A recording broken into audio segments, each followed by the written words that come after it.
Veterans Forum. My name is Karen Spiewak, and today I'll be interviewing Rebecca Jennings. She's our Veteran Service Agent for the town of Plainville and North Attleboro.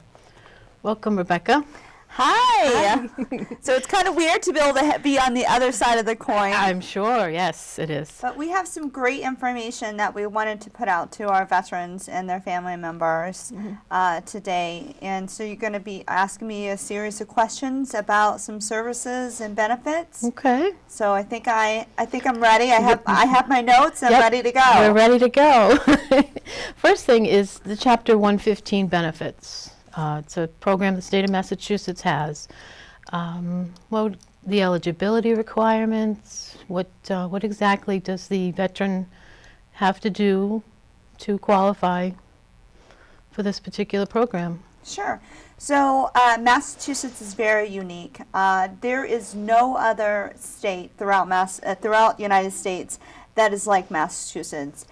They put veterans first, and everything they do and the decisions that they make at the State House is unbelievable, and it's always pro-veteran, which is great. So this Mass General Law, Chapter 115, passed many, many years ago, and it was brought into law to basically help our low-income veterans and their survivors to be able to help some basic needs with benefits they might need help with. So throughout Massachusetts, there is a veterans agent in every single town. So what this veteran agent does is they manage the Chapter 115 benefits, and they also do the VA claims and parades and things like that. The extracurricular activities. Oh yes, all the other stuff. So the important thing to know, if you're eligible for Chapter 115, it is income based. You do have to reside in the state of Massachusetts, and you have to apply for the Chapter 115 in the town that you reside in. Right. And you need to have been discharged under honorable conditions, and that's important. Unfortunately, bad misconduct and other than honorable. And other than honorable, unfortunately, underneath Mass General Law, we can't assist folks with that. So, like I said, there is an income-based level that is set, and so for single folks, for single veterans, and even survivors, it is $5,000. So that means they can't have CDs, IRAs, stocks, bonds. It is not including their house or their vehicle, but they can't have assets more than $5,000. Okay. Which is very important, because this Chapter 115, this is meant for very low-income veterans to be able to help them out. Right. Now, if we have a veteran and a spouse and they're married, they can't be under $9,800. Okay. So they need to be able to keep that low. There is a list of different things that are required in order to apply for Chapter 115 benefits. They have to have the last 3 bank statements proving what their assets are. Okay. They have to have an electric bill to showing that, in fact, they did live in that Proof town. Residency, right? Yeah, Yep. and then they're paying electric. They have to have a rental agreement too. Marriage. If it is a survivor, then they need to do a marriage and a death certificate.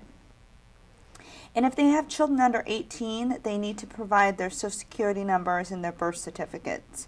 I know that's a lot of information. It is.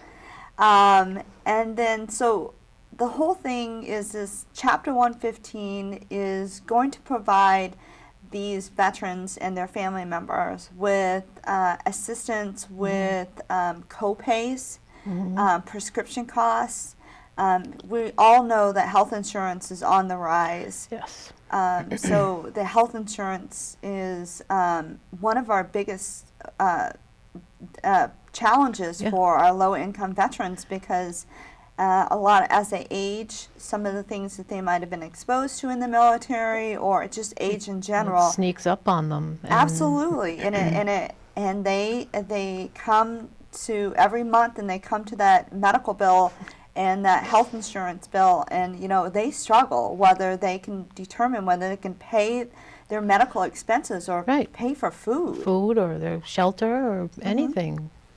Yep, and then it also helps with dental and eyeglasses too, Okay. which is great. And then it has a whole other piece and element with homelessness, and people really want to think that homelessness doesn't happen here in North Attleboro or Plainville. It's a lot more. It's out there a lot more than people think it is. You're right. There are many people that are homeless. Yes. Right here, your next door neighbor could be homeless. Yeah, absolutely, you and know. it affects people, and they don't realize that how easily you could be in those shoes in a heartbeat. And so this Mass General Law, Chapter 115, they provide assistance with helping to kind of prevent homelessness. So if I have a veteran that can't afford their rent, and they are struggling, and they were able to find another place, and now that they are able to afford it, Right. what this Chapter 115 does is it steps in and it helps to pay their first, last, and security, so get them into an affordable housing that they're not going to become at risk of being Right. homeless. They're not going to become a statistic and living on the street. Absolutely. And they'll be secure and safe. Which is great. And then if there's any moving expenses that come into play, Chapter 115 will also help them with paying for movers to be able to help them. Right. Another piece of Chapter 115 is burial allowances. Right. So once the veteran is established to be able to be on Chapter 115, a lot of times their family members don't have the financial means, Yeah. once this veteran does end up passing away, to be able to pay for the burial. I mean, how sad is that? That's almost tragic. I mean, that's a strong word, but in respect too, you want to respect them and give them the best that you can.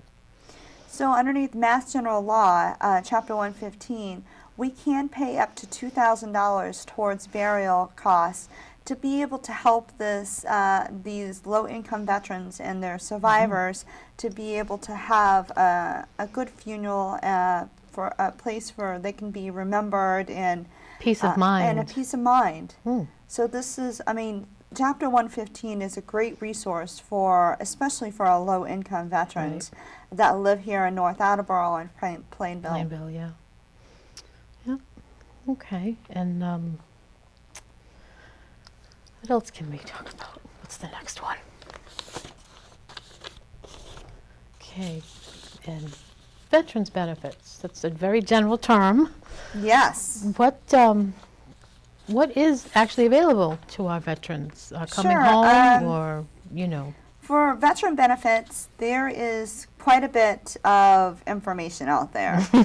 And I would say if a veteran is really looking to know what their veteran benefits is, they can always come to my office, make sure they call to make an appointment. Yes. But there is massvetsadvisor.com.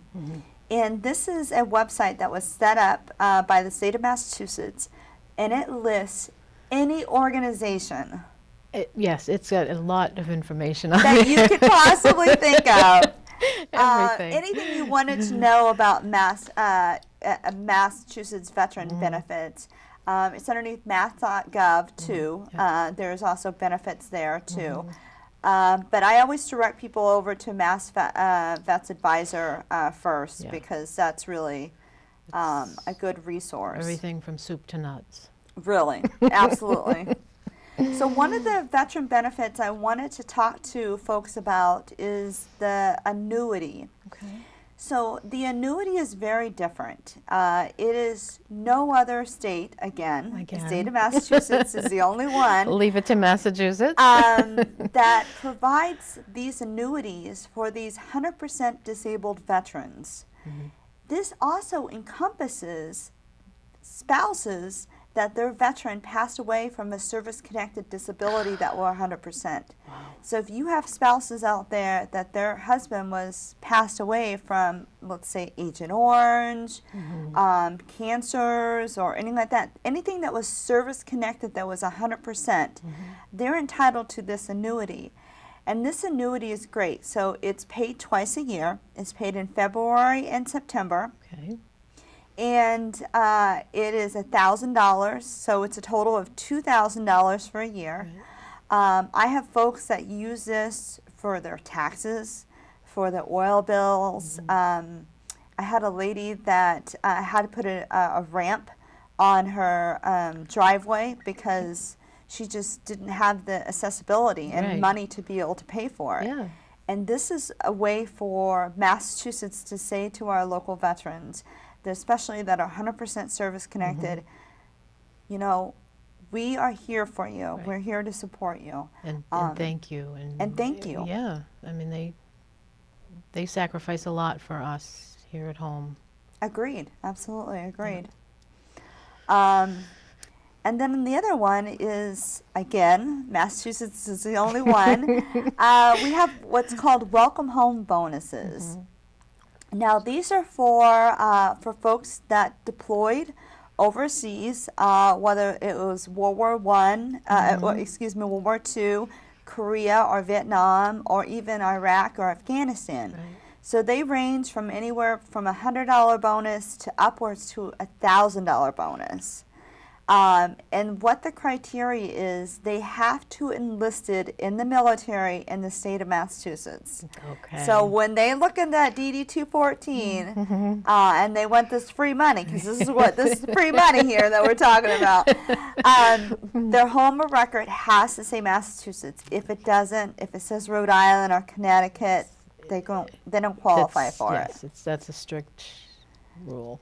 Yeah. Yeah. But this is a great way for folks, especially when they went overseas and they supported during the war. So this is really a way for Massachusetts to say, welcome home. Right. Here you go. Here's a couple $100. Yeah, we have anything we can do to help. Yes, absolutely. Okay. And Commissary and exchange privileges. Okay. What exactly are those? All right. So they recently just changed this. They changed it, I believe, a year ago. Okay. Now, if you're a veteran, you can go on to afees.com and you can register yourself as a veteran. They connect it with the Department of Defense. You put your Social Security number in, all that information, and then you can be registered to go to the commissary and exchange centers based on your veteran status. Okay. So if you've never shopped at AFES and you've never shopped at the commissary, the prices are amazing. I'm a huge fan of shopping at the commissary. So you can use your military ID to get on post, your VA, your veteran ID that you can get on post. Okay. And shop at the commissary. So there's, you can also do the, on post, there's also the, I'm drawing a blank here. Online? There's also online, Okay. but there's also ability to go and do tickets and shows and rent canoes and So all it's sorts of also- stuff. It's an activities kind of thing that you can go out and Yep. just have fun with it too. Yep, absolutely. And then there's a bowling facility on a lot of the different posts that the veterans are able to access to now too. Yeah. So this is a huge deal that that Department of Defense recognized with the VA to recognize our veterans that did serve. So they should have the same privileges or similar privileges as those that are currently serving because they did serve. They did. Yes, exactly. They're just as important as as the other. Yeah, absolutely. Okay, and let's see. Certain retailers Yes. offer discounts for veterans, whether it's a home improvement store or building supplies or. Yeah, and that's a pretty common question that we get in our office is, how can I get a veteran card to be able to get discounts? Which is, I'm a huge advocate of getting my 10% discount. So you can do it, there's two different ways that you can do it. Okay. So you can go to the RMV, bring your DD 214 Okay. to the RMV, and you can have veteran placed on your driver's license. And that's only in the state of Massachusetts again. Or you can go to the VA and register in the VA healthcare system. Okay. And to start going and getting services out of the VA. With that, you get a VA healthcare card that also says you're a veteran. Right. And then you could bring those to Lowe's, Home Depot. There's all sorts of places that gives the 10% discount. And every little bit helps. Yeah, absolutely. And there's also a benefit, the pensions, the VA pensions for low income. Sure. Veterans. Do you mind if we talk about fully developed claims first? No. Service connected? No, that's. Sure. So one of the things that is important to be able to have is to have the VA recognize when there was a service-connected injury that occurred in the military, and that injury has resulted in you not being able to do your everyday daily living because of that injury. So that would where you could come into my office and you can put in a fully developed claim for that illness or injury that might have happened. So the most common one that is in our office is hearing loss and ringing in the ears. Yes. And that's pretty common because even with today's equipment that is issued to the service members and their family members, and to service members, that their family members are often going, what? Huh? And the conversation between the two can be unbearable because the service member is almost deaf. And this is because of the weapons they might have shot, the generators, if they were near a missile site or they were in the Air Force Around the engines, anything. Anything, might have caused, difficult hearing, and then later on, unfortunately, it gets progressively worse. You can't recover your hearing, unfortunately. No, you can't. It's gone, it's gone. So one of the things that we often do is do the hearing loss claim in my office, and that way folks can get free hearing aids to the VA. Okay. Because unfortunately, the only way to be able to get the free hearing aids would be based on your income or based on a disability, and we have to be able to prove it was service related. And that could get difficult. It's. Absolutely. Yeah. Some other common injuries that we often see in my office are back injuries, skin diseases. We have a lot of folks that are exposed to chemicals, paints, different oils if they were a mechanic in the military, and now they have this mysterious rash. It always comes back, a certain time of year. Yeah.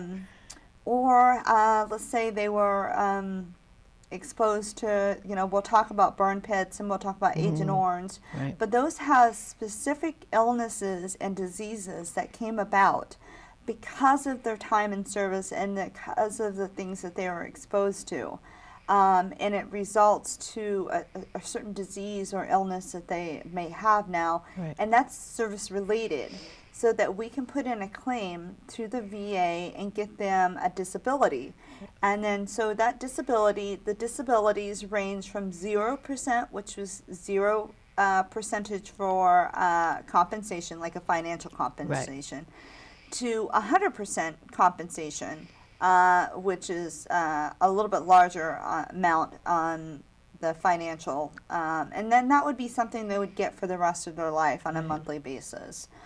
And that's really, we want the VA to recognize that these things occurred in the military.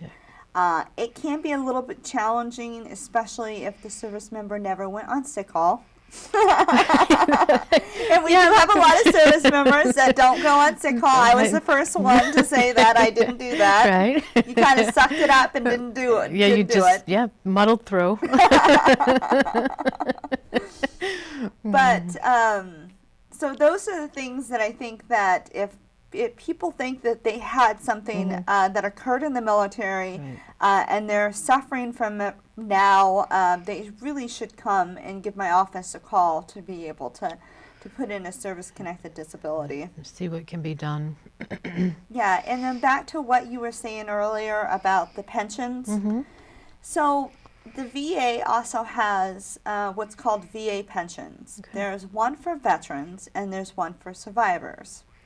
So the one for veterans and survivors, they're based on income. Okay. So it is based on low-income veterans that do not have much financial means to be able to do, pay for their prescriptions and things like that. Right. Everyday expenses.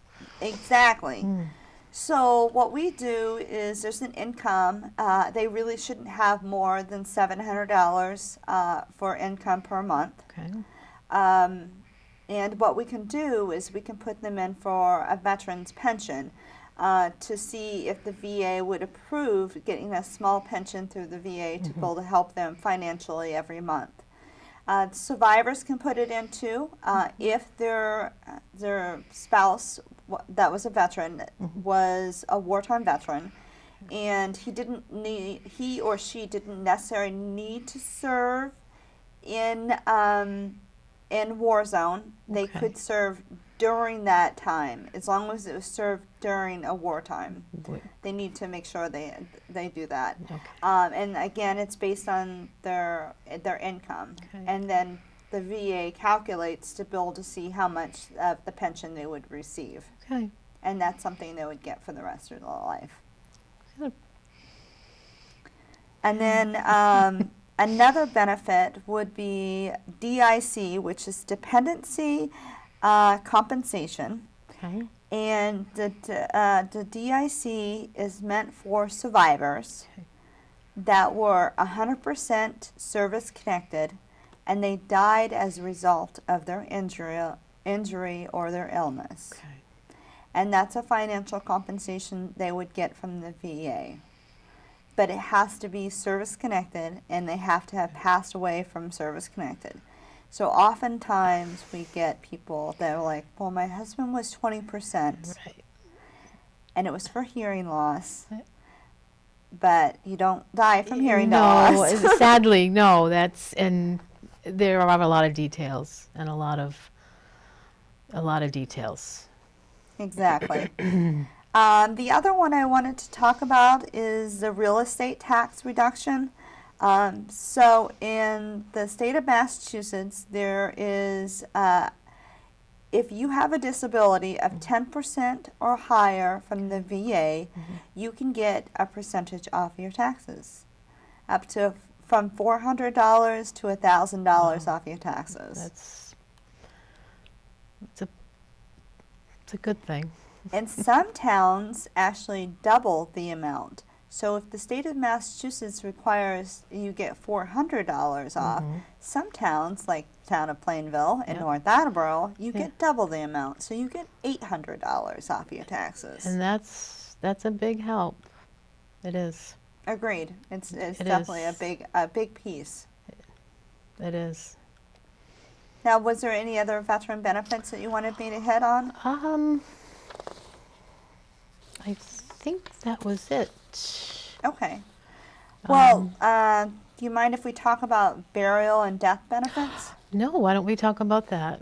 Okay. Okay. Again, eligibility requirements and I guess restrictions and... Now this one can be very tricky. Yes. So the first thing I need to let you know is there's two types of places that you can get buried. Oh, actually, three places that you can get buried. Okay.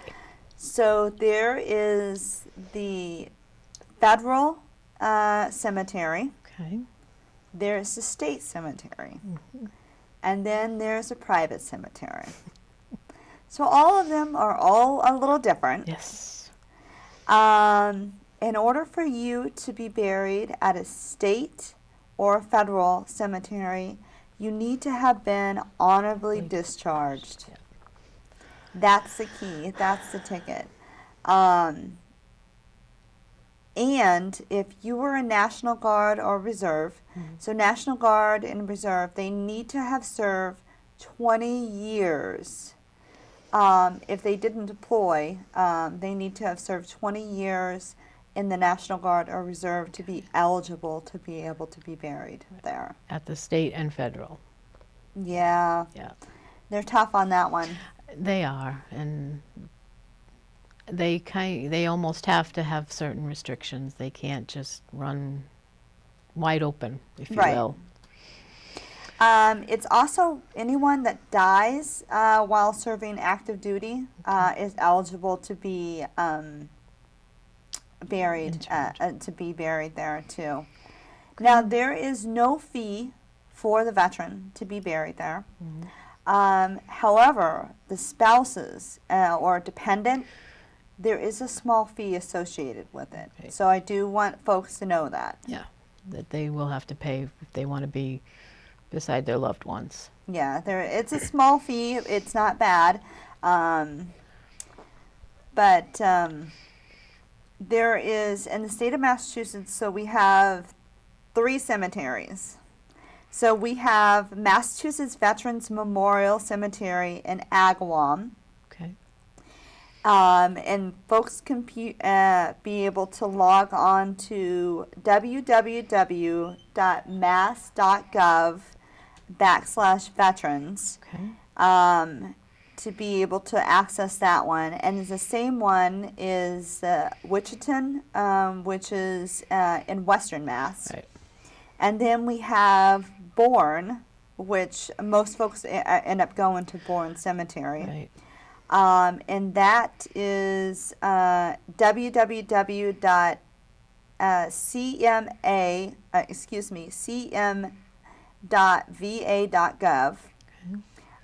If they wanted to be buried at the cemetery. But they can also come to my office, and I'd be happy to walk them through the whole process.